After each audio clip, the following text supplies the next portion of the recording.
Hello friends, आप सभी का स्वागत है आपके अपने YouTube channel GK the knowledge में। इसमें हम आज बात करेंगे मूल अधिकारों की या मौलिक अधिकारों की। मौलिक अधिकार जो हमारे संविधान के भाग 3 में है, जिन्हें मैग्ना कार्टा के नाम से भी जाना जाता है। मौलिक अधिकारों का जो वर्णन है वो आर्टिकल 12 से लेकर 35 के अंतर्गत आता है। तो बात करते हैं मौलिक अधिकारों की।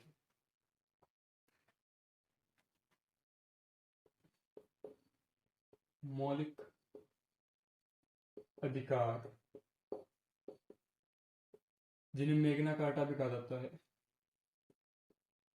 मैग्ना कार्टा मैग्ना कार्टा कहा जाता है, भाग 3 में है। भाग 3 आर्टिकल 12 से 35। मूल जो अधिकार थे हमारे पास, मूल अधिकार वो 7 थे भाई। मूल अधिकार 7 थे, लेकिन वर्तमान में 6 है। वर्तमान में 6 जो हमारे पास मूल अधिकार थे वो 7 थे, लेकिन वर्तमान में हमारे पास सिर्फ 6 ही अधिकार हैं। संपत्ति का एक अधिकार था आर्टिकल 31 में, उसको हटा दिया गया, उसको एक कानूनी अधिकार बना दिया गया और उसको आर्टिकल 300A में जोड़ दिया गया। 300A में उसको जोड़ दिया गया। उसके बाद मैं बात करता हूँ दूसरा, जो संपत्ति का अधिकार था। संपत्ति का अधिकार, संपत्ति का अधिकार ये 331 में था भाई। इसको हटा दिया गया और 300A में जोड़ दिया गया। संपत्ति का अधिकार इसको जोड़ दिया गया था। अब इसके बाद बात करते हैं जो हमारे मूल 6 अधिकार बचते हैं। मूल 6 अधिकार कौन कौन से हैं उनके बारे में हम डिटेल वाइज बात करेंगे। पहले आता है हमारा समानता का अधिकार। समानता का अधिकार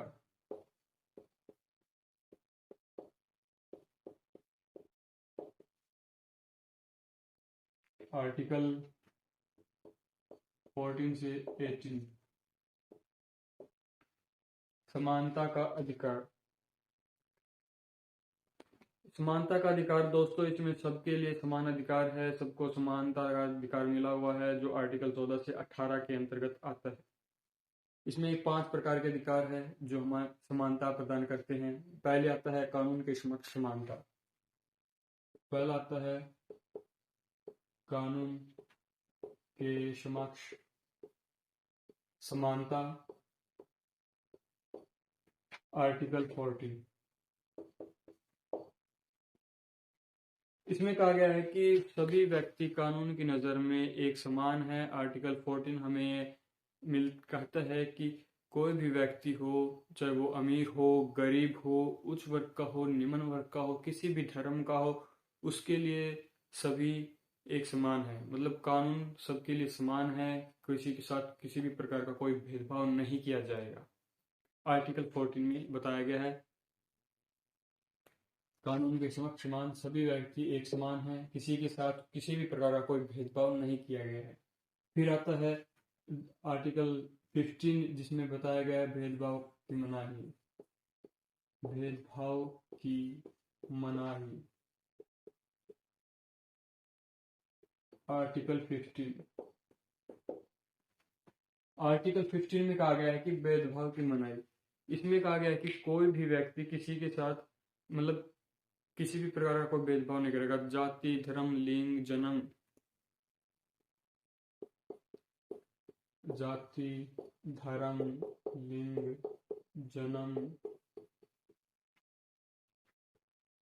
के आधार पर कोई भी किसी के साथ भेदभाव नहीं करेगा, और न ही राज्य कोई ऐसा कानून बनाएगा जो किसी के साथ जाति, धर्म, लिंग के आधार के पर किसी के साथ भेदभाव करता हो। और जितने भी ये जो शौचालय है, थिएटर है, दुकानें हैं, सरकारी जो जगहें हैं, उन पर जाने के लिए किसी के साथ भी भेदभाव नहीं किया जाएगा।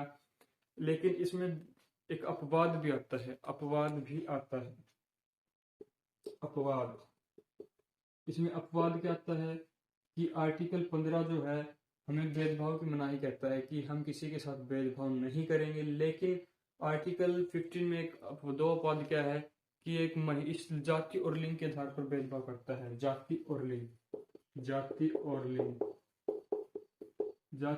के आधार पर अपवाद है कि लिंग के आधार पर कैसे है कि स्त्री और बच्चों मतलब महिलाओं और बच्चों को उनके हितों के लिए, उनके सुरक्षा के लिए कुछ विशेष कानून बना सकती है। इससे आर्टिकल 15 की कोई भी अवहेलना नहीं होगी। और इसी प्रकार जो पिछड़े वर्ग है, पिछड़ी जनजातियां हैं, अन्य जो पिछड़े कबीले हैं या फिर उन क्षेत्रों के लिए भी कुछ व्यवस्थाएं कर सकती है जिससे आर्टिकल 15 की कोई अवहेलना या उसका उल्लंघन नहीं होगा। उसके बाद बात करते हैं आर्टिकल 16 अवसर की समानता। अवसर की समानता में बात करते हैं हम आर्टिकल 16 में हम अवसर की समानता देखते हैं। इसमें कहा गया है कि सभी व्यक्तियों को रोजगार प्राप्त हो गए। जितने भी सरकारी पद हैं या राज्य द्वारा जो नियुक्तियां की जाती है सरकारी पदों पर, उनमें सभी व्यक्तियों को अवसर प्रदान होगा। उसमें भी किसी के साथ किसी भी प्रकार का कोई भेदभाव नहीं किया जाएगा। उनको न ही अयोग्य घोषित किया जाएगा जाति, धर्म, लिंग, जन्म के आधार पर, और सभी व्यक्ति उस पद का लाभ उठा सकते हैं। लेकिन इसमें भी अपवाद है कि कुछ अपवाद क्या है कि कुछ व्यक्ति होते हैं जो अपना विकास नहीं कर पाते, जिससे पिछड़े वर्ग के लोग हैं, उनके विकास के लिए उनको लगता है कि हमारा पूर्ण रूप से विकास नहीं हो रहा, हमें पूर्ण रूप से अवसर प्राप्त नहीं हो रहे, तो उनके लिए सरकार क्या कर सकती है कि कानून बना सकती है और कानून के अनुसार उनको आरक्षण भी दे सकती है। मतलब उनके लिए आरक्षित जिस तरह अब दे रखा है एजुकेशन वगैरह डिपार्टमेंट में या फिर जॉब्स में आरक्षण दिया जा चुका है, जिस तरह 10% हो गया, जैसे SC/ST को 7% या 15% या OBC को 30%, इस प्रकार का आरक्षण दे सकती है और उनका विकास कर सकती है। और उससे आर्टिकल 16 की भी अवहेलना नहीं होगी, किसी के साथ किसी प्रकार का कोई भेदभाव नहीं होगा। सबको समान बनाने के लिए इस प्रकार के नियम बनाए जाते हैं। फिर आता है आर्टिकल 17 अस्पृश्यता की समाप्ति।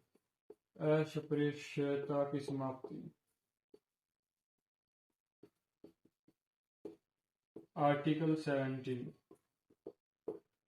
17 हमें कहता है कि अस्पृश्यता की समाप्ति मतलब छुआछूत का अंत। मतलब किसी भी व्यक्ति के साथ छुआछूत जैसा व्यवहार नहीं किया जाएगा, उसके साथ कोई ऐसा कार्य नहीं होगा कि उसको छुआछूत मतलब अछूत माना जाए, क्योंकि सभी लोगों को संविधान में समान माना गया है, किसी के साथ कोई भेदभाव नहीं हुआ है और ना ही कोई व्यक्ति किसी व्यक्ति के साथ इस प्रकार का दुर्व्यवहार करेगा। इसलिए आर्टिकल 17 में छुआछूत को समाप्त किया गया है। और साथ ही कहा गया है कि एक कानून भी बनाया गया है, अस्पृश्यता अपराध कानून 1955। इसके तहत अगर कोई व्यक्ति किसी के साथ बुरा व्यवहार, इस प्रकार का व्यवहार करता है अनटचेबिलिटी का, तो उसको कानून के अनुसार दंड दिया जाएगा। और इस प्रकार जो आर्टिकल 17 में छुआछूत को समाप्त किया गया है। बात करते हैं आर्टिकल 18। नंबर 5 है आर्टिकल 18 उपाधियों का अंत।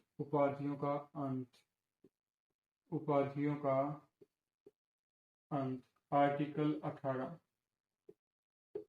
इसमें आर्टिकल 18 में उपाधियों का अंत किया गया है। सिर्फ 2 प्रकार की उपाधियां ही व्यक्ति रख सकता है, एक शैक्षणिक और एक सैनिक। शैक्षणिक और सैनिक उपाधियां ही रख सकता है।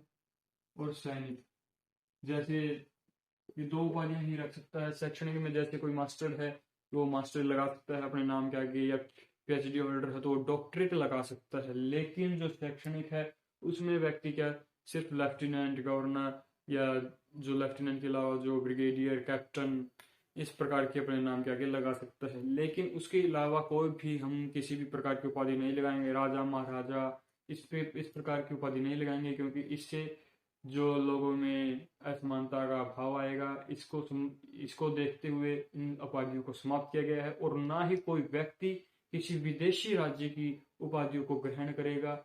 अगर वो ग्रहण कर भी लेता है, कोई लाभ पद पर है, राज्य के लाभ पद पर है और ग्रहण कर भी लेता है, तो सरकार से पहले अनुमति लेगा। अनुमति लेने के बाद फिर अगर राष्ट्रपति अगर कहता है कि आप रखिए तो रखेगा, अदरवाइज वो उपाधि नहीं ग्रहण कर सकता। यहाँ तक कि वो विदेशी देशों से ना तो किसी प्रकार की उपाधि ले सकता, ना धन प्राप्त कर सकता, ना भेंट ले सकता। इसके अलावा जो हमें पुरस्कार मिलते हैं, भारत सरकार द्वारा पुरस्कार दिए जाते हैं, जैसे भारत रत्न, पद्मश्री, पद्म भूषण वो भी एक सिर्फ पुरस्कार है, सम्मान है, उपाधि नहीं है। व्यक्ति भी उनको अपनी उपाधियों के अंतर्गत शामिल नहीं कर सकता। सिर्फ आए इन 2 उपाधियों को छोड़कर बाकी सभी उपाधियां समाप्त कर दी गई है ताकि देश में समानता लाई जा सके। तो ये थे आर्टिकल हमारा समानता का अधिकार 14 से 18 जिसमें हमने बात की। एक बार फिर से देख लेते हैं क्या क्या इनमें बताया गया है। आर्टिकल 14 से 18 समानता का अधिकार, मतलब इसमें इस कानून के समक्ष समानता होगी, किसी के साथ किसी प्रकार का कोई भेदभाव नहीं होगा। आर्टिकल 14 कहता है भेदभाव की मनाही। आर्टिकल 15 कि इसमें जाति, धर्म, लिंग, जन्म के आधार पर किसी के साथ किसी प्रकार का कोई भेदभाव नहीं होगा। और अपवाद है जाति और लिंग में कि इस महिलाओं और बच्चों के लिए विशेष अधिकार हैं और कुछ जातियों के लिए भी विशेष अधिकार बनाए गए हैं। अवसर की समानता आर्टिकल 16 इसमें सभी के लिए समान अवसर हैं, सभी अपने रोजगार प्राप्त कर सकता है, किसी के साथ किसी प्रकार का कोई भेदभाव नहीं होगा और न ही जाति, लिंग, धर्म के आधार पर इनको अयोग्य घोषित किया जाएगा। और अपवाद भी है, कुछ रिजर्वेशन भी बनाई गई है ताकि अन्य लोगों का, पिछड़े लोगों का भी विकास किया जा सके। अस्पृश्यता की समाप्ति की गई है। आर्टिकल 17 के तहत छुआछूत का अंत हो चुका है, कर दिया गया है।